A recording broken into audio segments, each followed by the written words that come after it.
ಮೊದಲಿಗೆ ಒಂದು ಗುರು ಸ್ತುತಿಯನ್ನು, ಅಂದರೆ ಸ್ತುತಿ ಅನ್ನೋದಕ್ಕಿಂತ ಪತ್ರಿಸಾರಿಗೆ ನಾವು ಸಲ್ಲಿಸುವಂತಹ ಒಂದು ಗೌರವ. ಹಾಗಾಗಿ ಎಲ್ಲರೂ ಕಣ್ಮುಚ್ಚಿ 2 ನಿಮಿಷ ಆ ಮಹಾನ್ ಚೇತನಕ್ಕೆ ನಾವು ಎಷ್ಟು ಧನ್ಯವಾದ ತಿಳಿಸಿದ್ರೂ ಸಾಕಾಗೋದಿಲ್ಲ.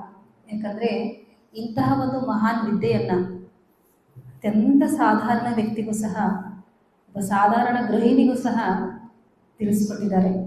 ಹಾಗಾಗಿ ಆ ಒಂದು ಚೇತನಕ್ಕೆ ಧನ್ಯವಾದವನ್ನು ಹೇಳೋಣ. आओ गुरुदेवा दर्शन दीजो, आओ गुरुदेवा दर्शन दीजो, तुम हो जगत के दाता, तुम हो जगत के दाता, तुम्ही हो ब्रह्मा, तुम्ही हो विष्णु, तुम्ही हो शंकर रूपा, आओ गुरुदेवा दर्शन दीजो, तुम हो जगत के दाता,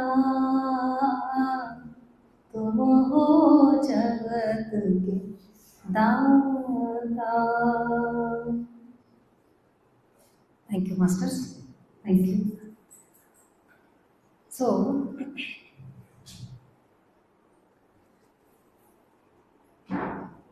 ಎಂಬತ್ತು ಲಕ್ಷ ಜೀವರಾಶಿಗಳಲ್ಲಿ ಬುದ್ಧಿ ಅನ್ನುವಂಥ ಶಕ್ತಿಯನ್ನು ಇಟ್ಕೊಂಡಂತಹ, ಮನಸ್ಸಿನ ಶಕ್ತಿಯನ್ನು ಇಟ್ಕೊಂಡಂತಹ, ಅರಿವಿನ ಶಕ್ತಿಯನ್ನು ಇಟ್ಕೊಂಡಂತಹ, ತಿಳುವಳಿಕೆ, ಜ್ಞಾನ ಅನ್ನೋ ಎಲ್ಲ ಶಕ್ತಿಗಳನ್ನ ಇಟ್ಕೊಂಡಂತಹ ಜೀವಿ ಯಾವುದಪ್ಪ ಅಂದರೆ ಮನುಷ್ಯ ಜೀವಿ ಅಲ್ವಾ. 84 ಲಕ್ಷ ಜೀವಿಗಳಲ್ಲಿ ಮನುಷ್ಯ ಜೀವಿ ಶ್ರೇಷ್ಠ. ಮನುಷ್ಯ ಜನ್ಮಕ್ಕೆ ಬಂದ ನಂತರನೇ ನಾವು ಎಲ್ಲವನ್ನ ಅರಿತುಕೊಳ್ಳೋದಕ್ಕೆ ಸಾಧ್ಯ. ಯಾರು, ಏನು, ಈ ವ್ಯವಸ್ಥೆ ಏನು, ನಾವಿಲ್ಲಿ ಯಾಕೆ ಬಂದಿದ್ದೀವಿ ಅನ್ನುವಂತಹ ಎಲ್ಲ ವಿಚಾರಧಾರೆಗಳನ್ನ ಅರ್ಥ ಮಾಡ್ಕೊಳ್ಳೋದು, ತಿಳ್ಕೊಳ್ಳುವಂಥ ಸಾಮರ್ಥ್ಯ ಇರೋದು ಮನುಷ್ಯನಿಗೆ ಮಾತ್ರ. ಯಾವ ಪ್ರಾಣಿಗೂ ಆಗಲ್ಲ, ಯಾವ ಪಕ್ಷಿಗೂ ಸಹ ಆಗಲ್ಲ. ಅದಕ್ಕೆ ನೀನು ಎಲ್ಲನೂ ತಿಳ್ಕೊಂಡಿದ್ದೀಯ. ಯಾರು ಹೇಗೆ ಅಂತ ತಿಳ್ಕೊಂಡಿದ್ಯಾ, ನಿನ್ನ ಸಂಸಾರ ಹೇಗೆ ಅಂತ ತಿಳ್ಕೊಂಡಿದ್ದೀಯಾ, ನಿನ್ನ ಸಮಾಜ ಎಂಥದ್ದು ಅಂತ ತಿಳ್ಕೊಂಡಿದ್ದೀಯಾ, ಎಲ್ಲ ವ್ಯವಸ್ಥೆ ಬಗ್ಗೆ ತಿಳ್ಕೊಂಡಿದ್ದೀಯಾ. ಆದರೆ ನಿನ್ನನ್ನು ನೀನು ತಿಳ್ಕೊ, ಅದಕ್ಕೋಸ್ಕರನೇ ನೀನು ಬಂದಿದ್ದು ಅಂತಕ್ಕಂತಹ ಮಾತನ್ನು ಎಷ್ಟೋ ಜನ ಸಾಧಕರು ಹೇಳಿದ್ರು, ಮಾರ್ಗವನ್ನು ತೋರಿಸಿದ್ರು, ಹೋದರು. ಆದರೆ ನೀವು ಮಾಡಲೇಬೇಕು ಅಂತ ನಮಗೆ ತಿಳಿಸ್ಕೊಟ್ಟರು ಯಾರಪ್ಪ ಅಂದರೆ ಪಿತಾಮಹ ಬ್ರಹ್ಮರ್ಷಿ ಪತ್ರಿಜಿ ಸರ್. ನಮಗೆ ಸಾಧನ ಮಾರ್ಗವನ್ನು ಸಹ ಕೊಟ್ಟರು. ಎಲ್ಲರೂ ಹೇಳ್ತಾ ಹೋದರು. ಕೈವಲ್ಯ ಪದ್ಧತಿಯಲ್ಲಿ ನಿಜಗುಣ ಶಿವಗಳು ಒಂದು ಮಾತು ಹೇಳ್ತಾರೆ, ಯಾವುದಕ್ಕೆ ಬಂದಿದೆಯಾ, ಬೇಸರ ಇಲ್ಲೇ ಬರ್ತಾ ಇದೆಯಾ, ಎಷ್ಟು ಸಾರಿ ಬಂದಿದೆಯಾ ಭೂಮಿಗೆ, ಬೇಸರ ಆಗ್ತಾ ಇಲ್ವಾ ನಿನಗೆ? ಎಷ್ಟು ಬಾರಿ ಬಂದಿದೆ ಗೊತ್ತಾ ಸ್ನೇಹಿತರೆ? ಪುನರಪಿ ಜನನಂ ಪುನರಪಿ ಮರಣಂ ಪುನರಪಿ ಜನನೇ ಜಠರ ವಿಷಯ. ಎಷ್ಟು ಸಾರಿ ಬಂದಿದ್ದೀವಿ ಗೊತ್ತಿಲ್ಲ. ಅದು ಗೊತ್ತು ಮಾಡ್ಕೋಬೇಕು ಅಂತಂದರೆ ಧ್ಯಾನ ಮಾಡು, ಆಗ ಗೊತ್ತಾಗುತ್ತೆ ನಿನಗೆ ನಾನು ಯಾಕೆ ಬರ್ತಾ ಇದ್ದೀನಿ, ಪುನಃ ಪುನಃ ಬರ್ತಾ ಇದ್ದೀನಿ ಅಂತಂದರೆ ಅದಕ್ಕೆ ಕಾರಣ ಏನು, ಕಾರಣದ ಹಿಂದೆ ಇರ್ತಕ್ಕಂತಹ ಕರ್ತೃ ಯಾರು, ಆ ಕರ್ತೃವಿನ ಉದ್ದೇಶ ಏನು, ಇದೆಲ್ಲ ಗೊತ್ತಾಗಬೇಕು ಅಂದರೆ ನಾವು ಧ್ಯಾನ ಮಾರ್ಗವನ್ನು ಅನುಸರಿಸಬೇಕು. ಹಾಗಾಗಿ ಪ್ರತಿ ಜೀವಿ ಧ್ಯಾನವನ್ನು ಮಾಡಲೇಬೇಕು ಅಂತ ಸಾರು ಪ್ರತಿದಿನ ಪ್ರತಿಯೊಬ್ಬರಿಗೂ ಧ್ಯಾನ ಬೇಕು ಅಂತ ಹೇಳಿದ್ದಾರೆ. ನಿಜವಾದ ಶಿವಗಳು ಮಾತು ಹೇಳ್ತಾರೆ, ಭವಮಾಲೆಗೆ ಅಲಸು ಅಂತ ಹೇಳ್ತಾರೆ. ಭವಮಾಲೆಗೆ ಅಲಸು, ಪುಸಿಯ ನುಡಿಯದಿರೋದು ಇಹದೊಳು ಅಂತ ಹೇಳ್ತಾರೆ. ಭವಮಾಲೆಗೆ ಅಲಸು ಅಂತಂದರೆ ಅದನ್ನು ನೀನು ಹೇಸಿಗೆ ಪಡಬೇಕು, ಬೇಜಾರು ಮಾಡ್ಕೋಬೇಕು. ಎಷ್ಟು ಸಾರಿ ಬರ್ತೀಯ ಭೂಮಿಗೆ, ಎಷ್ಟು ಬಾರಿ ಬರ್ತೀಯ? ಸ್ನೇಹಿತರೆ, ಒಂದು ಮಾತು ಕೇಳ್ತೀನಿ. ನಾವೀಗ ಹಾಕ್ಕೊಂಡಿರ್ತಕ್ಕಂಥ ಬಟ್ಟೆ ಎಷ್ಟು ಸಾರಿ ಹಾಕೋಬೋದು? ಹಬ್ಬಬ್ಬ ಅಂದರೆ ಬಣ್ಣ ಹೋಗೋವರೆಗೆ ಹಾಕೋತೀವಿ. ಬಣ್ಣ ಹೋಯಿತು ಅಂದರೆ ಏನು ಅನಿಸುತ್ತೆ ನಮಗೆ? ಬೇಜಾರು. ಅದನ್ನೇ ಹಾಕೋಬೇಕಾಗುತ್ತೆ ಅಂತ ಅನಿಸುತ್ತೆ. ನಾವು ಉಪಯೋಗಿಸತಕ್ಕಂಥ ಈ ಒಂದು ವಾಚ್, ಫಾರ್ ಎಕ್ಸಾಂಪಲ್ ವಾಚ್, ತುಂಬ ದಿವಸ ಆಗಿರುತ್ತೆ, ಏನು ಅನ್ಸಕ್ಕೆ ಶುರುವಾಗುತ್ತೆ, ಹಳೇದೇ ಹಾಕೋಬೇಕಾ, ಬೇಜಾರಾಗಿದೆ, ಹೊಸದು ತಗೊಳ್ಳೋದು ಅಂತ ಅನಿಸುತ್ತೆ. ತಿನ್ನುವಂಥ ತಿಂಡಿನೇ ಒಂದು ವಾರ ಪೂರ್ತಿ ಇಡ್ಲಿ ಸಾಂಬಾರು ತಿನ್ನಿ, ಬೇಸರ ಆಗುತ್ತೆ. ಒಂದು ವಾರ ಪೂರ್ತಿ ಅನ್ನ ಸಾಂಬಾರು ತಿನ್ನಿ, ಬೇಸರ ಆಗುತ್ತೆ ಅಲ್ವಾ. ನಾವು ತಿನ್ನುವಂಥ ಆಹಾರ ಬೇಸರ ಆಗುತ್ತೆ, ನಾವು ಉಡುವಂಥ ಬಟ್ಟೆ ಬೇಸರ ಆಗುತ್ತೆ, ನಾವು ನೋಡುವಂಥ ವ್ಯಕ್ತಿಗಳು ಬೇಸರ ಆಗ್ತಾರೆ. ಕೆಲವು ಸತಿ ಏನಪ್ಪ ಅವ್ರ ಮಾತೇ ಕೇಳಬೇಕಾ, ಅವರು ಹೇಳಿದ್ದೇ ಕೇಳಬೇಕು, ಅದು ಬೇಸರ ಆಗುತ್ತೆ. ಇದೆಲ್ಲ ಬೇಸರ ಆಗುತ್ತಾ? ದಿನಾಲೂ ಆಫೀಸ್ಗೆ ಹೋಗಬೇಕು, ಆಫೀಸಲ್ಲಿ ಅದೇ ಮುಖ ನೋಡಬೇಕು, ಬೇಸರ ಆಗುತ್ತೆ, ಹೇಸಿಗೆ ಬರುತ್ತೆ. ಆದರೆ ಯಾವುದಕ್ಕೆ ಹೇಸಿಗೆ ಪಡಬೇಕು? ನಿಜವಾಗ್ಲೂ ವಿಜಯಗೊಂಡ ಶಿವಗಳು ಹೇಳ್ತಾರೆ, ನೀನು ಬೇಸರ ಪಡ್ಕೊಳ್ಳೋದೇನಾದರೂ ಇತ್ತು ಅಂತಂದರೆ ಮತ್ತೆ ಮತ್ತೆ ಬರೋದಕ್ಕೆ ಬೇಸರ ಪಡು. ಮತ್ತೆ ಮತ್ತೆ ನಾವೇನು ಭೂಮಿಗೆ ಬರ್ತಿದ್ದೀವಲ್ಲ, ಇದಕ್ಕೆ ಬೇಜಾರು ಪಡ್ಕೊ ಮಾರಾಯ ಅಂತ ಹೇಳ್ತಾರೆ. ಅನಿಸುತ್ತೆ, ಯಾವಾಗ ಗರ್ಭದಲ್ಲಿ ಇರಬೇಕಾದ್ರೆ ಅನಿಸುತ್ತೆ ಎಷ್ಟು ಕಷ್ಟ ಇದೆ ಗೊತ್ತಾ. ಒಂದು ಚೈತನ್ಯ ಭೂಮಿಗೆ ಬರುವಂಥ ಒಂದು ಪ್ರೋಸೆಸ್ ಇದೆಯಲ್ಲ, ಅದು ಬಹಳ ಕಷ್ಟದಾಯಕವಾದದ್ದು ಸ್ನೇಹಿತರೆ. ನಮಗೇನು ಅನಿಸುತ್ತೆ, ನಾವೀಗ ಆರಾಮಾಗಿದ್ದೀವಿ, ಫಿಸಿಕಲ್ ಪ್ಲಾನೆಟಲ್ಲಿ, ಈ ಒಂದು ಭೌತಿಕ ದೇಹದಲ್ಲಿ ಆರಾಮಾಗಿ ಇದ್ದೀವಿ. ಆದರೆ ನಾವು ಮೂಲ ಚೈತನ್ಯದಿಂದ ಬರಬೇಕಾದ್ರೆ ಪೂರ್ಣದಿಂದ ಒಂದು ಚೈತನ್ಯ ಚಿಕ್ಕ ಕಣ ರೂಪದಲ್ಲಿ ಬಂದು ತಾಯಿ ಗರ್ಭವನ್ನು ಸೇರುತ್ತೆ. ತಾಯಿ ಗರ್ಭವನ್ನು ಸೇರಿದಾಗ ಅದಕ್ಕೆ ಗೊತ್ತಾಗುತ್ತೆ, ನಾನು ಯಾಕಾದರೂ ಬಂದನು. ಅಲ್ಲಿ ಪಿಂಡ ರೂಪದಲ್ಲಿ ಇದ್ದಂತಹ ಒಂದು ಚೈತನ್ಯ ದೇಹವನ್ನು ಪಡೆಯುತ್ತೆ, ದೇಹ ಬೆಳೆಯೋದಕ್ಕೆ ಶುರುವಾಗುತ್ತೆ. ದೇಹ ಬೆಳೀತಾ ಬೆಳೀತಾ ಬಂದಾಗ ತಾಯಿಯ ಗರ್ಭದಲ್ಲಿ ಏನಿರುತ್ತೆ, ಪುಟ್ಟ ಜಾಗ, ಕತ್ತಲು ಪ್ರದೇಶ, ಜೊತೆಗೆ ಮಲಮೂತ್ರಗಳ ವಾಸನೆ, ಅಲ್ಲಿರ್ತಕ್ಕಂಥ ಕೀಟಗಳು ಕಚ್ತಾ ಇರುತ್ತೆ. ತಾಯಿಯ ಜಠರಾಗ್ನಿ ತಾಗ್ತಾ ಇರುತ್ತೆ. ಆಗ ಹೇಳುತ್ತೆ, ಅದು ಪ್ರಸೂತಿ ವೈರಾಗ್ಯ ಅಂತ ಕರೀತಾರೆ. ಅಂದರೆ ಗರ್ಭದಲ್ಲಿರ್ತಕ್ಕಂಥ ಶಿಶು ಚೈತನ್ಯ ಅನ್ಕೊಳ್ಳುತ್ತೆ, ಮತ್ತೆ ಬರೋದು ಬೇಡಪ್ಪ, ಇಂಥ ಕಷ್ಟ ಇಂಥ ಹೇಸಿಗೆಗಿರಬೇಕು ಅಂತಂದರೆ ನಾನು ಬರೋದು ಬೇಡ ಅಂತ ಅಂದ್ಕೊಳ್ಳೋದು, ಡಿಸೈಡ್ ಮಾಡುತ್ತೆ. ಆದರೆ ತಾಯಿಯ ಗರ್ಭದಿಂದ ಹೊರಗಡೆ ಬಂದ ತಕ್ಷಣ ತಾಯಿಗೂ ಸಹ ಹಾಗೆ ಆಗುತ್ತೆ. ಇಂತಹ ಪ್ರಸವ ವೇದನೆ ಆದರೆ ನನಗಿದು ಬೇಡ, ತಾಯಿ ಸಹ ಹೇಳ್ತಾಳೆ. ಆದರೆ ಪ್ರಸವ ಆದ ನಂತರ ತಾಯಿಗೂ ಮರೆತು ಹೋಗುತ್ತೆ, ಆ ಮಗುನು ಕೂಡ ಮರೆಯುತ್ತೆ. ಯಾಕೆ? ಈ ಮಾಯಾಜಾಲನೇ ಅಂಥದ್ದು ಸ್ನೇಹಿತರೆ. ಅಬ್ಬಾ, ಎಷ್ಟು ಕಲರ್ಫುಲ್ ಆಗಿದೆ ಇದು ಭೂಮಿ, ನಾನು ಎಷ್ಟು ಬಾರಿ ಬಂದ್ರೆ ನನಗೆ ಬೇಸರ ಆಗಲ್ಲ, ನಾನು ಮತ್ತೆ ಮತ್ತೆ ಬರಬೇಕು ಅಂತ ಡಿಸೈಡ್ ಮಾಡುತ್ತೆ. ಸೊ ಅದಕ್ಕೆ ನಿಜಗುಣ ಶ್ರೀಗಳು ಹೇಳಿದ್ದೇನಪ್ಪ ಅಂದರೆ, ನೀನು ಬೇಸರ ಪಡ್ಕೋ, ಸಿಕ್ಕಂತಹ ಒಂದು ಜನ್ಮದಲ್ಲಿನೇ ನಾನು ಆತ್ಮ ಸಾಕ್ಷಾತ್ಕಾರ ಮಾಡ್ಕೋತೀನಿ ಅಂತ ಡಿಸೈಡ್ ಮಾಡು. ಎಸ್, ಅದು ಖಂಡಿತ ಆಗುತ್ತೆ ಸ್ನೇಹಿತರೆ. ನಾವು ವಾಸ ಮಾಡ್ತಿರೋದು ಎಲ್ಲಿ ಗೊತ್ತಾ? ನಮ್ಮ ಇಂತಹ ಎಷ್ಟೋ ದೇಹಗಳನ್ನು ಕೂತಿರ್ತಕ್ಕಂತಹ ಭೂಮಿ ಮೇಲೆ ನಾವು ವಾಸ ಮಾಡ್ತಾ ಇರೋದು. ನೀನು ವಾಸ ಮಾಡುವಂಥದ್ದು ಸುಡುಗಾಡು ಅಂತ ಹೇಳ್ತಾರೆ ನಿಜಗುಣ ಶ್ರೀಗಳು. ನೀನು ವಾಸ ಮಾಡ್ತಿರೋದು ಸುಡುಗಾಡಲ್ಲಿ. ಎಂಥ ಸುಡುಗಾಡು ಅಂದರೆ, ನಿನ್ನ ಎಷ್ಟೋ ದೇಹಗಳನ್ನ ಇಲ್ಲಿ ಹೂತಿದ್ದಾರೆ. ನೀನು ಸಪ್ತ ಸಾಗರಷ್ಟು ತಾಯಿಯ ಎದೆ ಹಾಲನ್ನು ಕುಡಿದಿದೆಯಾ? ಸಪ್ತ ಸಾಗರಗಳಷ್ಟು ತಾಯಿಯ ಎದೆ ಹಾಲನ್ನು ಕುಡಿದಿದೆಯಾ ಅಂದರೆ ಎಷ್ಟು ಬಾರಿ ಬಂದಿದ್ದೀವಿ ಲೆಕ್ಕ ಹಾಕಿ. ನೀನು ಹುಟ್ಟದೇ ಇರ್ತಕ್ಕಂತಹ ಯೋನಿಗಳೇ ಇಲ್ಲ. 84 ಲಕ್ಷ ಜೀವರಾಶಿ ಅಂತ ನಾನು ಹೇಳ್ದಲ್ಲ, ಎಲ್ಲ ಜೀವರಾಶಿಗಳ ದೇಹನೂ ತಗೊಂಡಿದ್ದೀವಿ. ನಾವು ಧರಿಸದೇ ಇರ್ತಕ್ಕಂತಹ ದೇಹಗಳೇ ಇಲ್ಲ. ಅಷ್ಟೆಲ್ಲ ಮಾಡಿದ್ರು ನಮಗೆ ಬೇಜಾರಿಲ್ಲ.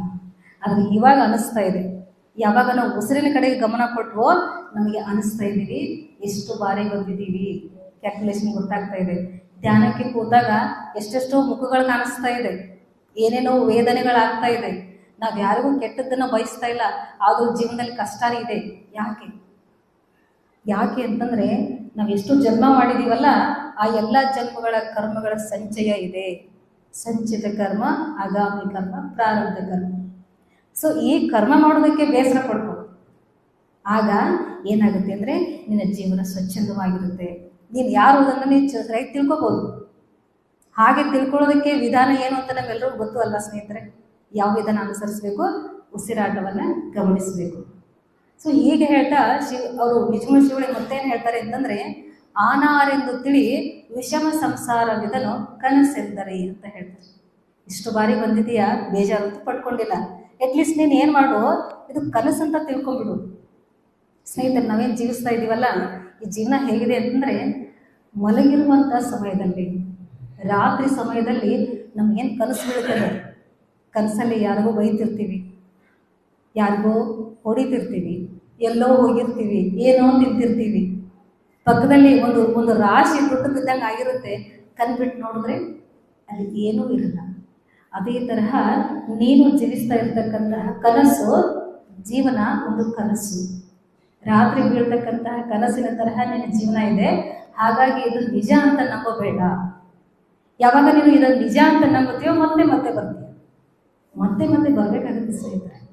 ಈಗ ಫಾರ್ ಎಕ್ಸಾಂಪಲ್ ಹೇಳ್ಬೇಕಂದ್ರೆ, ನಾನು ಶಿರಗುಪ್ಪ ಬಂದಿದ್ದೀನಿ, ನಾನು ಮಾಡಬೇಕಾಗಿರೋಂಥ ಕೆಲಸನ ಅರ್ಧಂಬರ್ಧ ಹೋದರೆ ಮತ್ತೆ ಬರಬೇಕಾಗುತ್ತೆ. ಅಯ್ಯೋ ಏನೋ ಕೆಲಸ ಮಾಡಬೇಕು ಅಂತ ಹೋಗಿದ್ದೆ, ಅದನ್ನು ಮರ್ತೇ ಬಿಟ್ಟೆ ಅಂತ ಅಂದ್ಕೊಂಡಾಗ ಮತ್ತೆ ಬರಲೇಬೇಕು ಸ್ನೇಹಿತರೆ. ಹಾಗಾಗಿ ಪ್ರತಿದಿನ ಪ್ರತಿಯೊಬ್ಬರು ಅದು ತಪ್ಪದೇ ಧ್ಯಾನ ಮಾಡಿ ಅಂತ ಹೇಳಿದ್ದಾರೆ. ಯಾಕೆ ಅಂತಂದರೆ, ಒಂದು ಸಿಂಗಲ್ ಥಾಟ್ ಕೂಡ ನಮ್ಮ ಸಬ್ಕಾನ್ಷಿಯಸ್ ಮೈಂಡಲ್ಲಿ ಉಳಿಬಾರ್ದು. ಸೂಕ್ತ ಚೇತನ ಮನಸ್ಸಿನಲ್ಲಿ ನಾನು ಇಂತಹ ಕೆಲಸ ಮಾಡಬೇಕಾಗಿದೆ ಅಂತ 1% ಉಳ್ಕೊಂತು ಅಂದರೆ ನಾವು ಮತ್ತೆ ಬರಬೇಕಾಗುತ್ತೆ. ಅದಕ್ಕೆ ತ್ರಿಕರಣ ಶುದ್ಧಿಯಿಂದ ಜೀವಿಸಬೇಕು ಅಂತ ಹೇಳ್ತಾರೆ. ಆನಾರೆಂದು ತಿಳಿ ವಿಷಮ ಸಂಸಾರವಿದನು ಕನಸೆಂದು ಅರಿ. ಅರಿ ಅಂದರೆ ಅರಿತುಕೋ, ತಿಳುವಳಿಕೆ ಬೇರೆ ಸ್ನೇಹಿತರೆ, ಅರಿತುಕೊಳ್ಳೋದು ಬೇರೆ. ಅರಿತುಕೊಳ್ಳೋದು ಅಂತಂದರೆ ಮನಪೂರ್ವಕವಾಗಿ ಆತ್ಮಪೂರ್ವಕವಾಗಿ ಅದನ್ನು ಅರ್ಥ ಮಾಡ್ಕೊಳ್ಳೋದು. ಎಸ್, ನಾನು ಬಂದಿರೋದು ಈ ಕೆಲಸಕ್ಕಲ್ಲ. ಫಿಸಿಕಲ್ ದೇಹ ಇದೆ, ಈ ಒಂದು ಭೌತಿಕ ಶರೀರ ಇದೆ, ಇದಕ್ಕೆ ಸಂಬಂಧಪಟ್ಟಂಥ ವ್ಯವಸ್ಥೆಯನ್ನು ಜವಾಬ್ದಾರಿಯನ್ನು ಮಾಡೋಣ.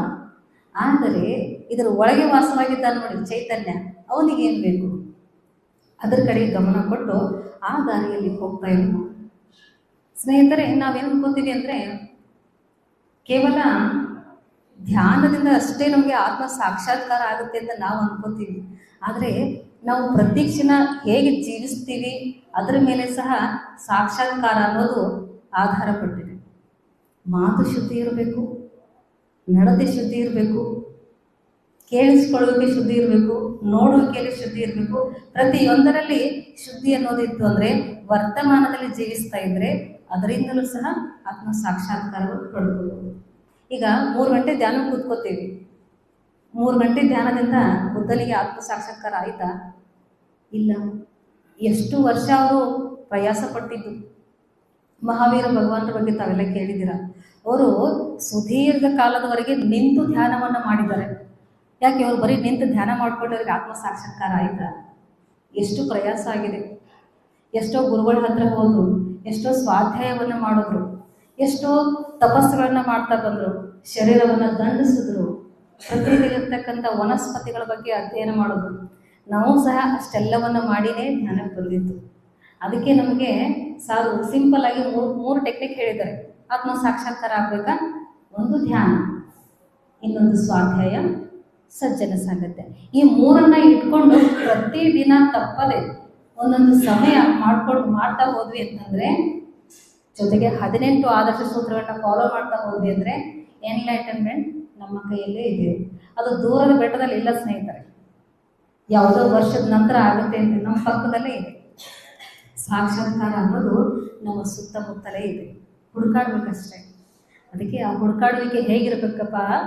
ಕಣ್ಣು ಮುಚ್ಚಿದ್ರೆ ಒಳಗಡೆ ಹೋಗುತ್ತೆ, ಕಣ್ಣು ತೆರೆದ್ರೆ ಹೊರಗಡೆ ಹೋಗುತ್ತೆ. ಯಾಕೆ? ಕಣ್ಣು ಮುಚ್ಚಿ ನಿನ್ನ ಅಂತರಂಗವನ್ನು ದರ್ಶಿಸು ಅಂತ ಹೇಳ್ತಾರೆ ಸ್ನೇಹಿತರೆ. ಇದು ಆಧ್ಯಾತ್ಮಿಕತೆಯ ದ್ವಾರ. ಇದು ಕಣ್ಣು ನಮ್ಮ ದೇಹದಲ್ಲಿ ಇರ್ತಕ್ಕಂಥ ಒಂದು ಉತ್ತಮವಾದ ಮಾಧ್ಯಮ ಇದು ನೋಡಿ. ಇನ್ನು ಓಪನ್ ಮಾಡಿದ್ರೆ ಹೊರಗಿನ ಸಮಗ್ರ ಪ್ರಪಂಚ ಕಾಣಿಸುತ್ತೆ. ಇದನ್ನೇ ಕ್ಲೋಸ್ ಮಾಡಿದ್ವಿ ಅಂತಂದರೆ ಒಳಗಿನ ಸಮಗ್ರತೆ ನಮಗೆ ಕಾಣಿಸುತ್ತೆ. ಹಾಗೆ ಕಾಣಿಸ್ಬೇಕು ಅಂತಂದರೆ ನಮ್ಮ ಚಿತ್ತ ಏಕಾಗ್ರವಾಗಿರಬೇಕು.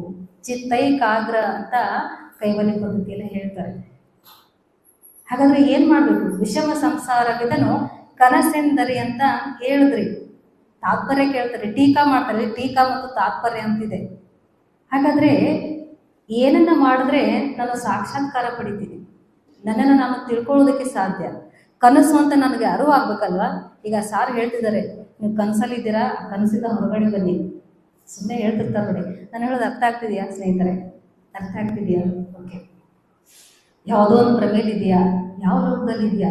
ಇಲ್ಲೇ ಕೂತಿದೆಯಾ? ಎಲ್ಲೋ ಯೋಚನೆ ಮಾಡ್ತಿದ್ಯಾ? ಆ ಭ್ರಮೆಯಿಂದ ಹೊರಗಡೆ ಬಾ ಅಂತ ಸಾರ್ ಹೇಳ್ತಿದ್ದಾರೆ. ಬಟ್ ನನಗೆ ಅದು ನನ್ನ ಭ್ರಮಾಲೋಕವೇ ಸತ್ಯ ಅಂತ ನಾನಿದ್ದೀನಿ. ಸೊ ಆ ಭ್ರಮೆಯಿಂದ ಹೊರಗಡೆ ಬರಬೇಕು ಅಂದರೆ ಏನು ಮಾಡಬೇಕು ಅಂತ ನಿಜಗುಣ ಶಿವಗಣ್ಣ ಕೇಳಿದಾಗ ಅವ್ರು ಹೇಳ್ತಾರೆ, ಯಮ ನಿಯಮ ಆಸನ ಪ್ರಾಣಾಯಾಮ ಪ್ರತ್ಯಾಹಾರ ಧ್ಯಾನ ಧಾರಣೆಗಳನ್ನು ಅನುಸರಿಸು ಅಂತ ಹೇಳ್ತಾರೆ. ಅಲ್ಲಿಗೆ ಧ್ಯಾನ ಬಂತಲ್ವಾ? ಹಾಗೆ ಸ್ನೇಹಿತರೆ, ಧ್ಯಾನ ಅನ್ನೋದು ದಿ ಪ್ಲಸ್ ಯಾನ ಧ್ಯಾನ. ಯಾವಾಗ ಈ ಕಣ್ಣು ಕ್ಲೋಸ್ ಆಗುತ್ತೋ ಆವಾಗ ಪ್ರಯಾಣ ಶುರುವಾಗುತ್ತೆ.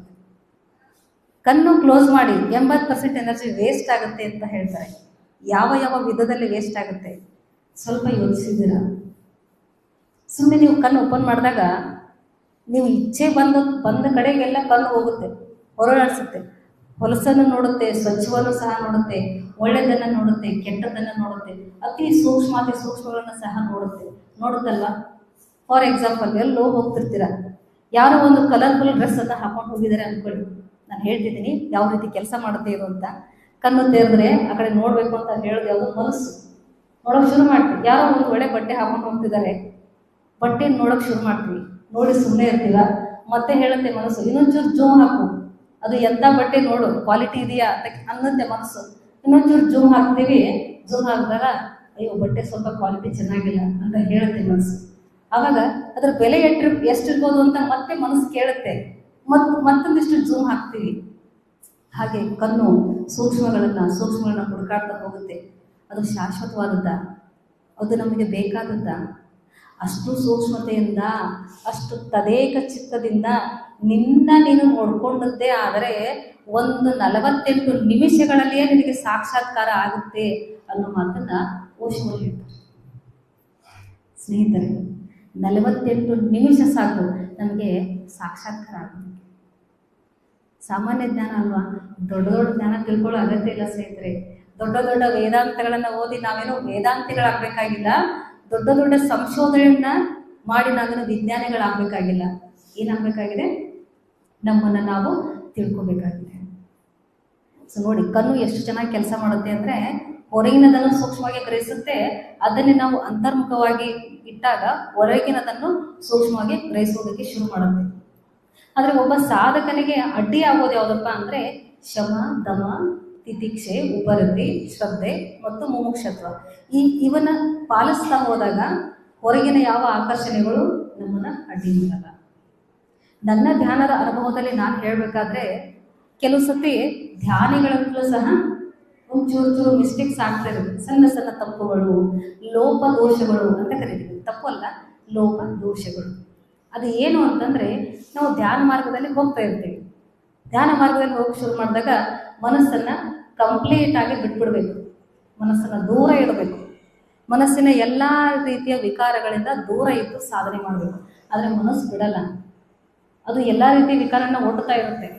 ಇಲ್ಲ, ನೀನು ಏನಾದರೂ ಅಂದ್ಕೊಂಡು ಕೂತ್ಕೋ, ಏನಾದರೂ ಮಾಡು, ಸಂಕಲ್ಪ ಮಾಡ್ಕೋ, ಅದನ್ನು ಮಾಡು, ಇದನ್ನು ಮಾಡು. ಧ್ಯಾನದಲ್ಲಿಯೂ ಸಹ ಇದೇನು ಮಾಡುತ್ತೆ? ಮನಸ್ಸು ಲಾಭವನ್ನು ಬಯಸುತ್ತೆ.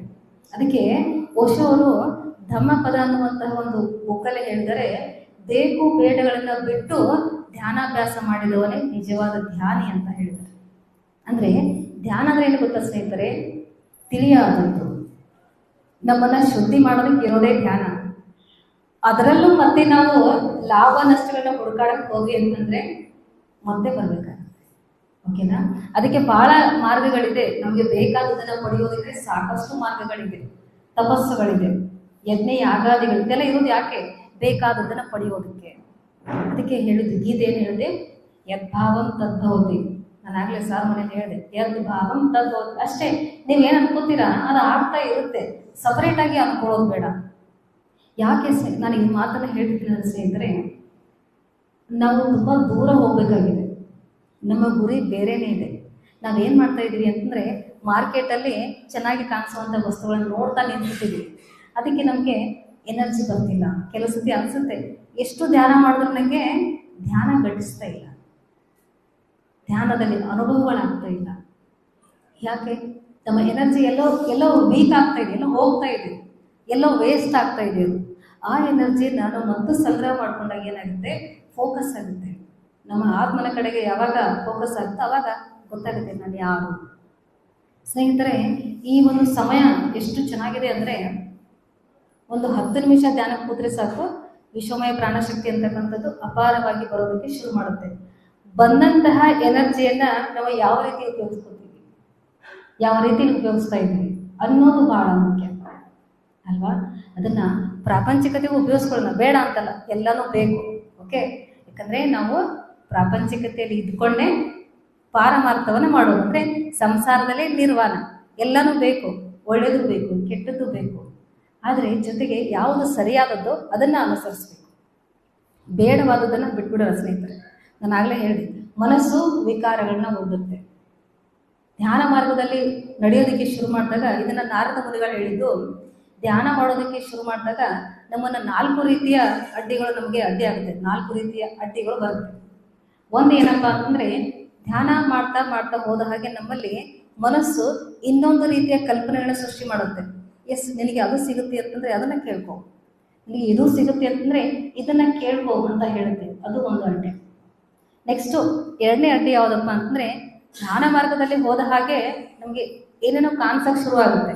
ಓಕೆನಾ, ಕಲರ್ಸ್ ಕಾಣಿಸುತ್ತೆ, ಬೇರೆ ಯಾವುದೋ ಸ್ಥಳಗಳು ಕಾಣಿಸುತ್ತೆ, ಯಾರೋ ಮಾಸ್ಟರ್ ಬರ್ತಾರೆ. ಒಬ್ಬ ಮಾಸ್ಟರ್ ಏನು ಮಾಡ್ತಾರೆ, ಧ್ಯಾನಿ ಅದನ್ನೇ ನೋಡ್ತಾ ಕೂತ್ಬಿಡ್ತಾರೆ, ಮುಂದೆ ಹೋಗಲ್ಲ. ಎಸ್, ನಂಗೆ ಅಷ್ಟೇ ಸಾಕು, ಅದೇ ಸಾಕು. ಆದರೆ ಅದು ಹಾಗಿರಲ್ಲ ಸ್ನೇಹಿತರೆ. ಸ್ವಲ್ಪ ದಿವಸ ಮಾತ್ರ ಇರುತ್ತೆ. ಆ ದಿವಸಗಳು ಘಟಿಸಿದ ನಂತರ ನಿಮಗೇನೂ ಕಾಣಿಸಲ್ಲ, ಅನುಭವಗಳೇ ಬರಲ್ಲ. ಅವಾಗ ಮತ್ತೆ ಶುರು ಪ್ರಶ್ನೆ, ಅನುಭವಗಳಾಗ್ತಾ ಇತ್ತು, ಯಾಕೆ ಆಗ್ತಾ ಇಲ್ಲ? ನಾನು ಮಾಡ್ತಾ ಇರುವಂತಹ ಧ್ಯಾನ ಸರಿಯಾಗಿದೆಯೋ ಇಲ್ವೋ? ಉಸಿರಾಟವನ್ನು ಗಮನಿಸಿ ಅಂತ ಹೇಳಿದ್ದಾರೆ, ಅದನ್ನು ಮಾಡ್ತಾ ಇದ್ದೀನಿ, ಅದು ಏನು ಕಾಣಿಸ್ತಾ ಇಲ್ಲ. ಯಾಕೆ? ಧ್ಯಾನ ತನ್ನ ಅವಸ್ಥೆಯಲ್ಲಿ ನಮ್ಮನ್ನು ತಗೊಂಡು ಹೋಗ್ತಾ ಇರುತ್ತೆ ಸ್ನೇಹಿತರೆ. ತನ್ನದೇ ಆದಂತಹ ಸ್ಥಿತಿಯಲ್ಲಿ ನಮ್ಮನ್ನು ತಗೊಂಡು ಹೋಗ್ತಾ ಇರುತ್ತೆ. ಆ ರೀತಿ ನಾವು ಹೋಗ್ಬೇಕಾಗುತ್ತೆ ಅಷ್ಟೇ. ಅಲ್ಲಿ ಅಡ್ಡಿ ಮಾಡೋದು ಯಾವುದು? ಮತ್ತೆ ಮನಸ್ಸು.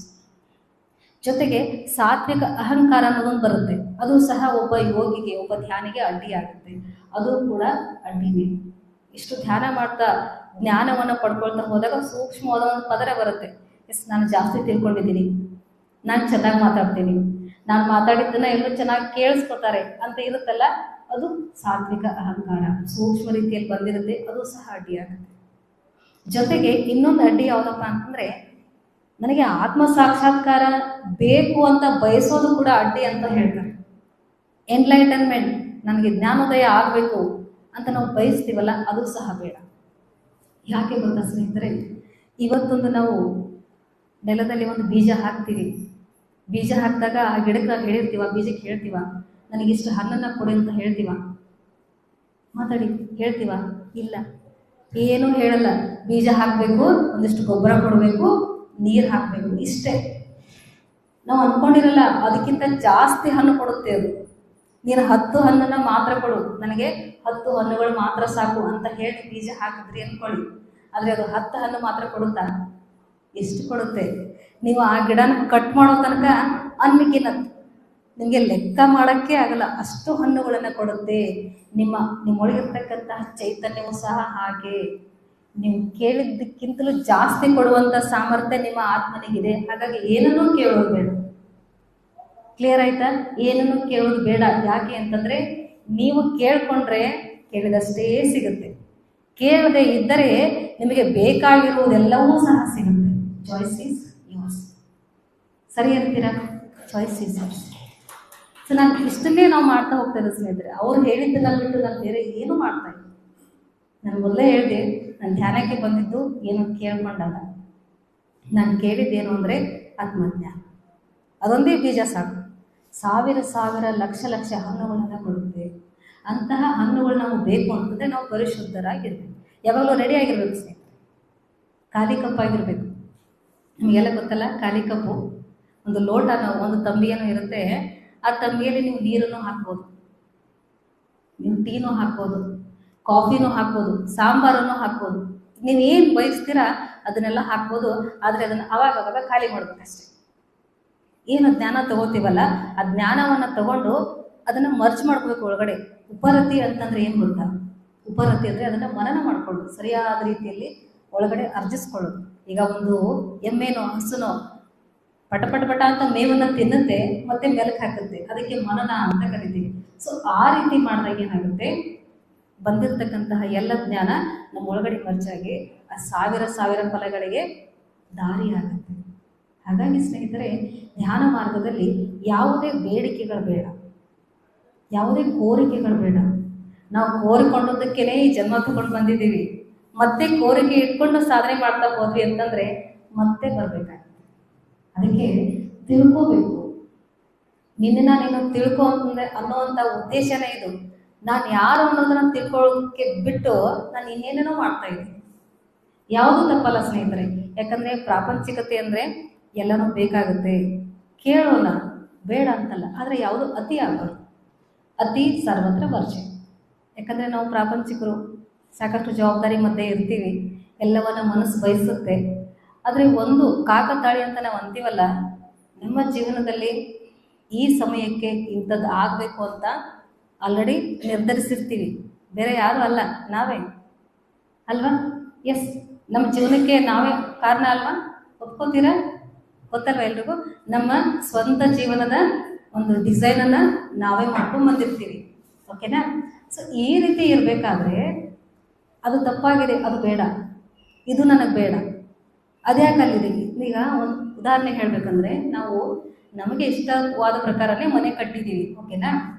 ಅದೇ ಮನೆ 10 ವರ್ಷ ಆದಮೇಲೆ ಯಾಕೋ ಇದು ತಪ್ಪಾಗಿದೆಯಲ್ಲ, ಇದು ಸರಿಯಾಗಿಲ್ಲ, ಅದು ಸರಿಯಾಗಿಲ್ಲ, ಇದನ್ನು ಒಡೆದು ಹಾಕಬೇಕು, ಇದನ್ನು ಅಲ್ಲಿಡಬೇಕು, ಇದನ್ನು ಇಲ್ಲಿಡಬೇಕು, ಡೋರ್ ಅಲ್ಲಿರಬೇಕಾಗಿತ್ತು, ಕಿಟಕಿ ಇಲ್ಲಿರಬೇಕಾಗಿತ್ತು ಅನ್ನೋಕ್ಕೆ ಶುರು ಮಾಡ್ತೀವಿ. ಯಾರು ಕಟ್ಟಿದ್ದು ಆ ಮನೇನ? ನಾವೇ ಕಟ್ಟಿದ್ದಲ್ವಾ? ಯಾಕೆ ಆ ಮನೆ ಯಾಕೆ ನಮ್ಗೆ ಬೇಡ ಆಯಿತು? ಯಾಕೆ ಬೇಡವಾಯಿತು? ಮರೆತೋಗಿದೆ. ನಾನೇ ಇಷ್ಟಪಟ್ಟು ಡಿಸೈನ್ ಮಾಡಿ ಇಂಜಿನಿಯರಿಂಗ್ ಲಕ್ಷ ಲಕ್ಷ ಕೊಟ್ಟು ನಾನೇ ಕಟ್ಟಿದ್ದು ಮನೆ ಅಂತ ಮರೆತು ಹೋಗಿದ್ದೀವಿ. ಡಿಸೈನ್ ಮಾಡ್ಕೊಂಡಿದ್ದನ್ನು ಮರೆತು ಹೋಗಿದ್ದೀವಿ. ಅದಕ್ಕೆ ನಾವಿರುವಂಥ ಮನೆನೇ ಬೇಸರ ಆಗಿದೆ. ಸ್ನೇಹಿತರೆ, ನಾನು ಮೊದಲೇ ಹೇಳ್ತೀನಿ, ಬೇಸರ ಪಡ್ಕೊಳ್ಳೋದು ಯಾವುದಕ್ಕೆಂದರೆ ಹೊರಗಡೆ ಇರೋದಕ್ಕೆಲ್ಲ ಬೇಸರ ಪಡ್ಕೊತೀವಿ, ಆದರೆ ಒಳಗಡೆ ಇರುವಂಥ ವ್ಯವಸ್ಥೆಗೆ ನಾವು ಬೇಸರ ಪಡ್ಕೊಂಡಿಲ್ಲ. ಅದಕ್ಕೆ ನಾವು ಕಷ್ಟದಲ್ಲಿರೋದು, ಅದಕ್ಕೆ ದುಃಖದಲ್ಲಿರೋದು. ಹಾಗಾಗಿ ನಮ್ಮ ಜೀವನಕ್ಕೆ ನಾವೇ ಜವಾಬ್ದಾರ. ನನ್ನ ಜೀವನದಲ್ಲಿ ಕಷ್ಟ ಯಾಕಿದೆ, ಅವರೆಲ್ಲ ಚೆನ್ನಾಗಿದ್ದಾರೆ, ನಾನು ಯಾಕೆ ಹೇಗಿದ್ದೀನಿ ಅಂದರೆ ಯುವರ್ ಚಾಯ್ಸ್. ನೀನು ಇಡ್ಲಿ ಆರ್ಡರ್ ಮಾಡಿದೀಯಾ, ನಿಂಗೆ ಇಡ್ಲಿನೇ ಕೊಟ್ಟಿದ್ದಾರೆ. ಹೋಟ್ಲಿಗೆ ಹೋಗಿ ನೀವು ಇಡ್ಲಿ ಆರ್ಡರ್ ಮಾಡ್ತೀರಾ, ನಿಮಗೆ ಪೂರಿ ತಂದು ಕೊಟ್ಟರೆ ಏನು ಮಾಡ್ತೀರಾ ನೀವು? ಯಾಕಪ್ಪ ವೇಟ್ರ್ ತಲೆ ಸರಿಯಾಗಿದೆಯಾ ಇಲ್ವೋ, ನಾನು ಇಡ್ಲಿ ಆರ್ಡರ್ ಮಾಡಿದ್ದೀನಿ ಪೂರಿ ತಂದು ಕೊಟ್ಟಿದ್ದೀಯಾ ಅಂತ ಬೈತೀರಾ ಅಲ್ವಾ? ಹಾಗಿದ್ದಾಗ ಆಫ್ಟರ್ ಆಲ್ ಒಂದು ಇಡ್ಲಿ ನಾವು ತಿನ್ನುವಂಥ ಒಂದು ಸಾಧಾರಣವಾದ ವಿಷಯನೇ ಸ್ವಲ್ಪ ಏರುಪೇರಾದರೆ ನಮಗೆ ಕೋಪ ಬರುತ್ತೆ. ಹಾಗಿದ್ದಾಗ ನಮ್ಮ ಜೀವನದಲ್ಲಿ ನಡೆಯುವಂಥ ಪ್ರತಿ ಘಟನೆಗೆ ಬೇರೆ ಯಾರು ಕಾರಣ ಅಂದರೆ ಅದು ಹೇಗೆ ಸರಿಯಾಗುತ್ತೆ? ಅದು ಸರಿಯಲ್ಲ. ಅದನ್ನು ಸರಿ ಮಾಡ್ಕೊಳ್ಳಿ. ಆ ತಿಳುವಳಿಕೆಯನ್ನು ಸರಿ ಮಾಡಿಕೊಂಡ್ರೆ ನಮ್ಮನ್ನು ನಾವು ತಿಳ್ಕೊಬೋದು. ನಮ್ಮ ಜೀವನದಲ್ಲಿ ಸಾಕಷ್ಟು ವಿಷಯಗಳಿದೆ. ಸಾಕಷ್ಟು ವಿಷಯಗಳನ್ನ ತಿಳ್ಕೊಳ್ಳೋದಕ್ಕೆ ನಾವು ಪ್ರಯಾಸ ಪಡ್ತಾ ಇರಬೇಕು. ನಾನು ನಮ್ಮೆಲ್ಲ ತಾಯಂದಿರಿಗೆ ಹೇಳ್ತಾ ಇರ್ತೀನಿ, ನಮ್ಮ ಕಡೆ ತಾಯಂದಿರು ಸ್ವಲ್ಪ ಕೇಳೋದು ಕಮ್ಮಿ. ಅಂದರೆ ಈ ರೀತಿ ನೀವು ಕೂತ್ಕೊಂಡು ಕೇಳ್ತಿದ್ದಿಲ್ಲ, ನಿಮ್ಗೆ ನೋಡಿದ್ರೆ ಭಾಳ ಖುಷಿ ಆಗ್ತಾ ಇದೆ. ನಿಮಗೊಂದು ಚಪ್ಪಾಳಿ ಬರಲಿಲ್ಲ. Thank you so much, thank you. ಹಾಗಂತ ನಿಮಗೆ ಹೇಳ್ತಾ ಇಲ್ಲ ಅಂತ ಬೇಜಾರು ಮಾಡ್ಕೊಬೇಡಿ, ನಿಮಗೂ ಸಹ ಧನ್ಯವಾದ. ಯಾಕಂದರೆ ಶರಣರೊಂದು ಮಾತು ಹೇಳ್ತಾರೆ, ಮೊಲೆ ಮುಡಿ ಬಂದರೆ ಹೆಣ್ಣೆಂಬರು, ಗಡ್ಡ ಮೀಸೆ ಬಂದರೆ ಗಂಡೆಂಬರು, ಒಳಗೆ ಸುಳಿಯುವ ಆತ್ಮ ಗಂಡು ಅಲ್ಲ ಹೆಣ್ಣು ಅಲ್ಲ, ಕಪಿಲ ಸಿದ್ಧ ಮಲ್ಲಿಕಾರ್ಜುನ ಅಂತ ಹೇಳ್ತಾರೆ ಅಲ್ವಾ? ಹೆಣ್ಣು ಅಲ್ಲ ಗಂಡು ಅಲ್ಲ, ಒಳಗಿರ್ತಕ್ಕಂಥದ್ದು ಚೈತನ್ಯ ಮಾತ್ರ. ಹಾಗಾಗಿ ತಮ್ಮೆಲ್ಲರಿಗೂ ಧನ್ಯವಾದ. ನೀವೆಲ್ಲ ಡೈಮಂಡನ್ನು ಖರೀದಿ ಮಾಡೋಕೆ ಬಂದಿದ್ದೀರಾ, ಅಷ್ಟು ಸಾಮರ್ಥ್ಯ ನಿಮ್ಮ ಒಳಗಡೆ ಇದೆ. ಹಾಗಾಗಿ ಅವರಿಗೆ ಪಿರಮಿಡ್ ಮಾಸ್ಟರ್ಸ್ ಅಂತ ಕರೆಯೋದು. ನಾವೆಲ್ಲ ಎಷ್ಟು ಪುಣ್ಯವಂತರು ಗೊತ್ತಾ ಸ್ನೇಹಿತರೆ? ಆ ಚೇತನವನ್ನು ನೋಡಿದ್ದೀವಿ, ಅವರ ಉಪದೇಶಗಳನ್ನ ಕೇಳಿದ್ದೀವಿ, ಅವ್ರನ್ನ ಎಷ್ಟೋ ಸಾರಿ ಭೇಟಿಯಾಗಿದ್ದೀವಿ. ಭೇಟಿ ಆಗದೆ ಇರೋರು ಯಾರೂ ಬೇಜಾರು ಮಾಡ್ಕೊಳ್ಳೋ ಅಗತ್ಯ ಇಲ್ಲ.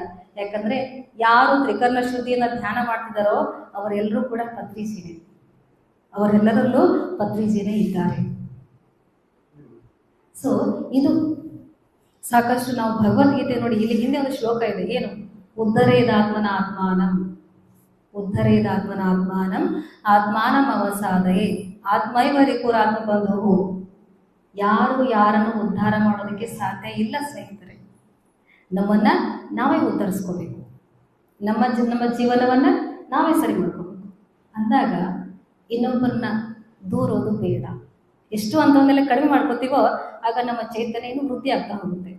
ಓಕೆನಾ? ಎನರ್ಜಿ ಸಂಗ್ರಹ ಮಾಡ್ತಕ್ಕಂತಹ ವಿಧಾನಗಳಿವೆಲ್ಲ.